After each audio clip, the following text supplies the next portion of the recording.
అధ్యక్ష మీరే ఆలోచించండి అధ్యక్ష, మీరే ఆలోచన చేయమని అడుగుతా ఉన్నాను. ఇక్కడ ఉన్న వాళ్ళందరినీ కూడా ఆలోచన చేయమని అడుగుతా ఉన్నాను. ప్రజలందరూ కూడా దీన్ని చూస్తా ఉన్న ప్రజలందరూ కూడా ఆలోచన చేయమని కోరుతా ఉన్నాను. ఏ ప్రభుత్వం అయినా కూడా 5 సంవత్సరాల పాలన చేసి 5 సంవత్సరాలలో ప్రజలకు చెడు చేసిందని కానీ, మంచి చేయలేదని కానీ, మేనిఫెస్టోలో ఇచ్చిన వాగ్దానాలు అమలు చేయలేదని కానీ ప్రతిపక్షం నమ్మితే నిజంగా నమ్మితే అలాంటి పరిస్థితుల్లో అధికార పార్టీని ఎదుర్కోవడానికి ప్రతిపక్షాలన్నీ ఏకం కావాల్సిన అవసరం ఏముంది అధ్యక్ష?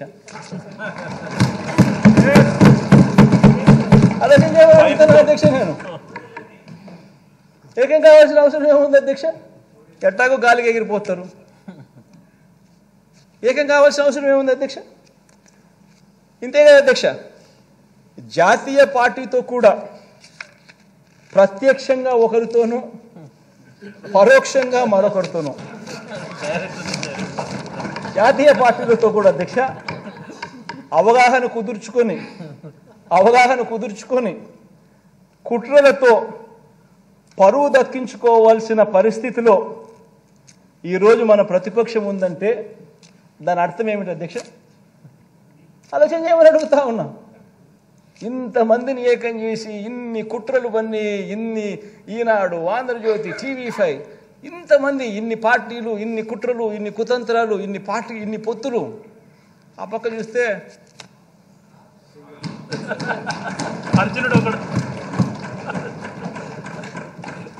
ఆలోచన చేయమని అడుగుతాను అధ్యక్ష.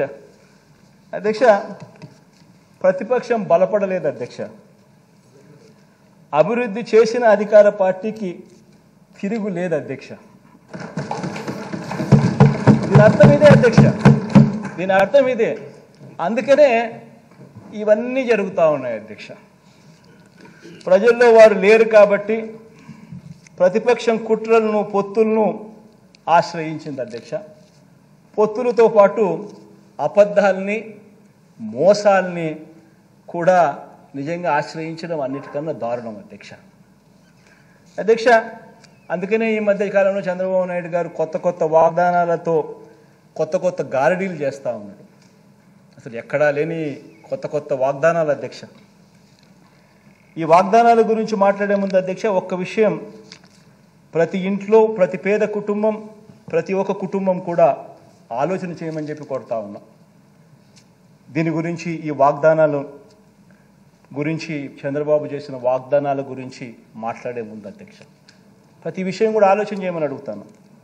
ప్రతి ఒక్కరు ఆలోచన చేయమని అడుగుతా ఉన్నాను. చంద్రబాబుకు ఎన్నేళ్ళని? చంద్రబాబు నాయుడు వయసు 75. అది వెరీ ఇంపార్టెంట్ అధ్యక్ష. చంద్రబాబు రాజకీయాల్లోకి వచ్చి ఎన్నేళ్ళు అయింది అధ్యక్ష?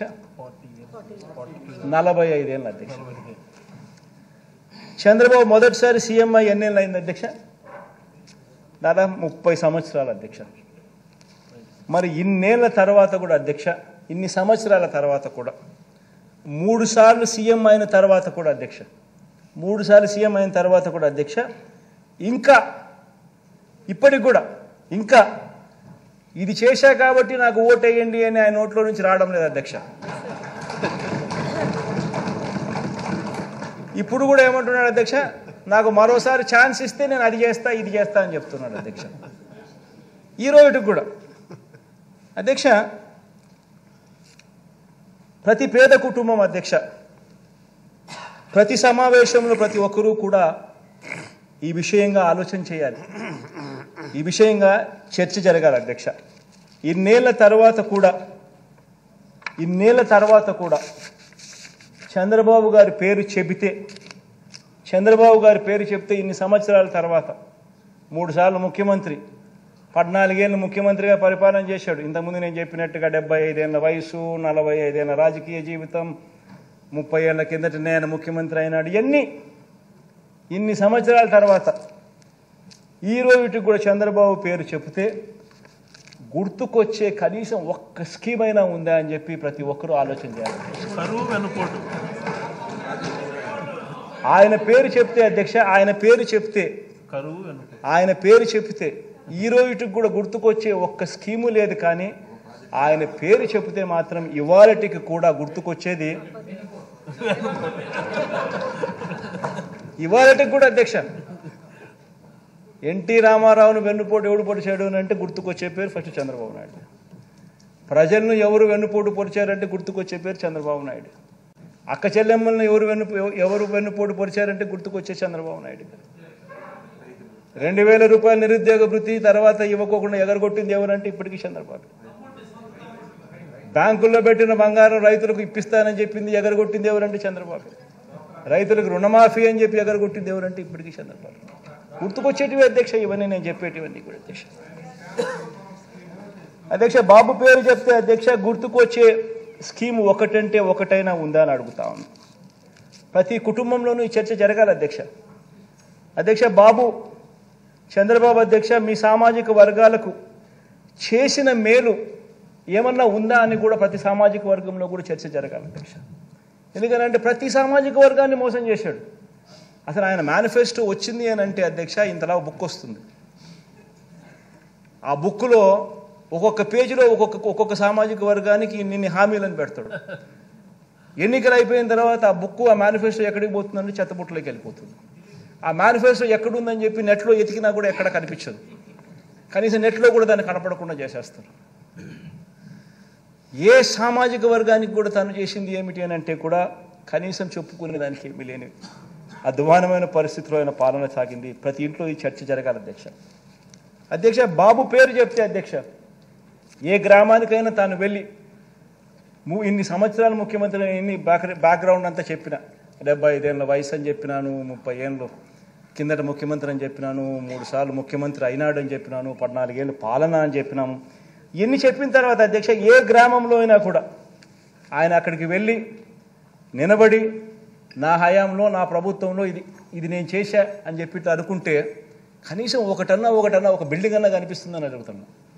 ఒక స్కూలు కనిపించదు, ఒక హాస్పిటల్ కనిపించదు, ఒక బిల్డింగ్ కనిపించదు. పైగా స్కూళ్ళన్నీ నిర్వీర్యం.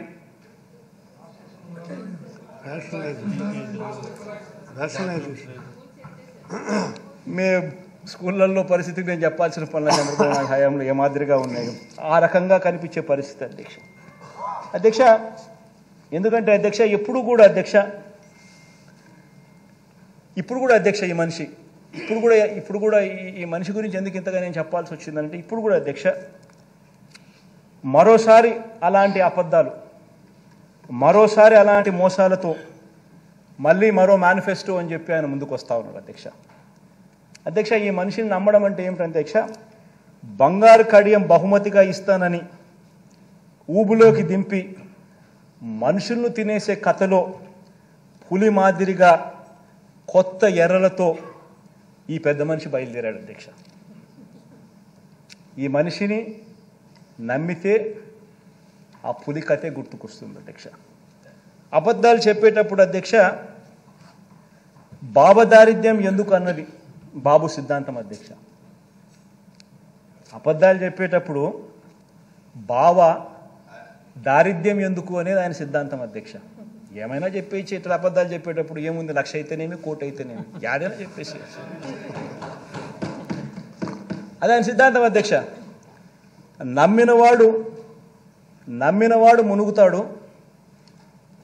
నమ్మించిన వాడు దోచుకోగలుగుతాడు. ఇది ఆయన సిద్ధాంతం అధ్యక్ష. అధ్యక్ష ఈ సిద్ధాంతం ప్రకారమే అధ్యక్ష బాబు ఏం చేస్తున్నాడు అని అంటే అధ్యక్ష ఇటీవల ఎన్నికలు జరిగిన 4 రాష్ట్రాల ఎన్నికలు జరిగాయి అధ్యక్ష ఇటీవల ఈ మధ్యకాలంలోనే. ఆ 4 రాష్ట్రాలను తీసుకున్నాడు అధ్యక్ష. తీసుకొని ఆ రాష్ట్రాల్లో ప్రజలకు ఆ పార్టీలు ఏ వాగ్దానాలు చెప్పారు, ఏ వాగ్దానాలు బాగా ఇంపుగా ఉన్నాయి అని చెప్పి ఆయన తెప్పించుకున్నాడు అధ్యక్ష.